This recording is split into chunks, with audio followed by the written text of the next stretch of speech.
Hello friends, April May 2024 எக்ஸாமுக்கான result வந்து இப்போ அனாலிஸ்ட் பப்ளிஷ் பண்ணியிருந்தாங்க. மேக்ஸிமம் ரிசல்ட் வந்து எல்லாருமே பார்த்துருப்பீங்க. ஒரு சில பேருக்கு வந்து இன்னும் வந்து ரிசல்ட் ஓப்பன் ஆகிருக்காது. ஸோ இந்த வீடியோ பொறுத்தவரைக்கும் ரிசல்ட் வந்து பார்த்தவங்களுக்கான ஒரு வீடியோ தான்.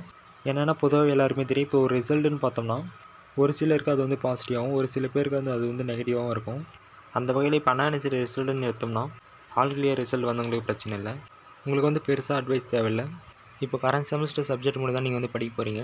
அதனால் மேக்ஸிமம் கிரேட் வாங்குற மாதிரி பார்த்தீங்கன்னா இன்னும் கொஞ்சம் ஹார்ட் ஒர்க் போட்டு நல்லா படிங்க.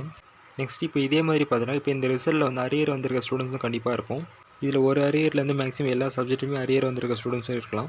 ஸோ எந்த மாதிரி வந்திருந்தாலும் இப்போ நான் வந்து சொல்லணும்னு நினச்ச சின்ன அட்வைஸ் மட்டும் சொல்லிக்கிறேன். என்னென்னா ஓகே, இப்போ வந்து ரிசல்ட் வந்து அரியர்னு வந்துருச்சு. கண்டிப்பாக ஃபீலிங் எல்லாருக்குமே இருக்கும்.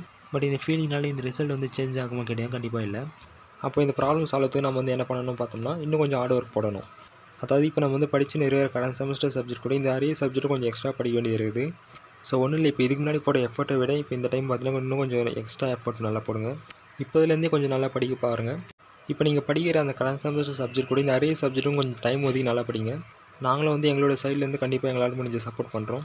அதாவது நாங்களும் வந்து பார்த்தீங்கன்னா இப்போ உங்களுக்கு தேவையான வீடியோஸ், அதாவது இம்பார்ட்டன்ட் கொஷின்ஸ் ஆகட்டும், அதுக்கான எக்ஸ்ப்ளனேஷன் வீடியோஸ் ஆகட்டும் இப்போலேருந்தே போட பார்க்குறோம். இதுக்கு முன்னாடிலாம் வந்து எக்ஸாம் டைம்ஸில் வீடியோஸ் போடுறது, அதேமாதிரி அரியர்ஸுக்குன்ட்டு பார்த்தீங்கன்னா தனியாக வந்து மேக்ஸிமம் சப்ஜெக்ட்லாம் வீடியோஸ் போட்டுருக்க மாட்டோம். பட் இந்த டைம் வந்து அந்த மாதிரி இல்லாமல் இப்போதுலேருந்தே மேக்ஸிமம் சப்ஜெக்ட் வந்து கவர் பண்ண பார்க்குறோம். அதேமாதிரி இப்போ எல்லா டிபார்ட்மெண்ட் ஸ்டூடெண்ட்ஸ்க்குமே இப்போ ஒரு சப்ஜெக்ட்டும் எடுத்தோம்னா முதல்ல படிக்கிறதுக்கு தேவையான ஸ்டடி மெட்டீரியல்ஸ் வந்து எல்லார்கிட்டையுமே வந்து இருக்கணும். அதாவது இம்பார்ட்டன்ட் கொஷின்ஸு, அந்த கொஷினுக்கான answers, notes, previous year question paper வந்து ரெஃபர் பண்ணுறதுக்கு, இந்த மாதிரி எல்லா டிபார்ட்மெண்ட் எல்லா சப்ஜெக்ட்டுமே கிடைக்கிறதுக்காக நாங்கள் வந்து பார்த்திங்கன்னா ஒரு ஆப் வந்து மேக் பண்ணிகிட்ருக்கோம். இப்போதைக்கு ஆப் வந்து ரெடி பண்ணிட்டோம். இப்போ வந்து அந்த டாக்குமெண்ட்ஸ்லாம் வந்து பார்த்திங்கன்னா ரெடி பண்ணுற ப்ராசஸ் போய்ட்டுருக்குது. எல்லாருமே வந்து நோட்ஸ் எல்லாமே வந்து ஃப்ரீயாக ஆக்சஸ் பண்ணுற மாதிரி தான் வந்து வேறு மேக் பண்ணிகிட்ருக்கோம். இதை பற்றின டீட்டெயில் அப்டேட் வந்து நான் கூடிய சீக்கிரத்தில் சொல்கிறேன். இப்போது உங்களால் முடிஞ்சிச்சுன்னா உங்களுக்கு வந்து எந்த மாதிரி ஃபீச்சர்ஸ்லாம் இருந்தால் நல்லாயிருக்கும்ன்ட்டு கமெண்ட் பண்ணுங்கள். நாங்கள் வந்து அந்த ஆப்பில் அதுக்கான ஃபீச்சர்ஸ் வந்து கொண்டு வர பார்க்குறோம்.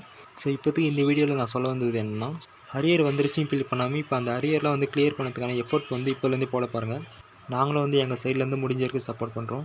ஓகே, இப்போ வந்து வரக்கூடிய செமஸ்டர் எக்ஸாமில் எல்லாத்தையும் வந்து கிளியர் பண்ணிடலாம் அப்படின்ற நம்பிக்கையோடு எல்லோரும் நல்லா தூங்குங்க. ஓகே, நெக்ஸ்ட் வீடியோ பார்க்கலாம். பாய்.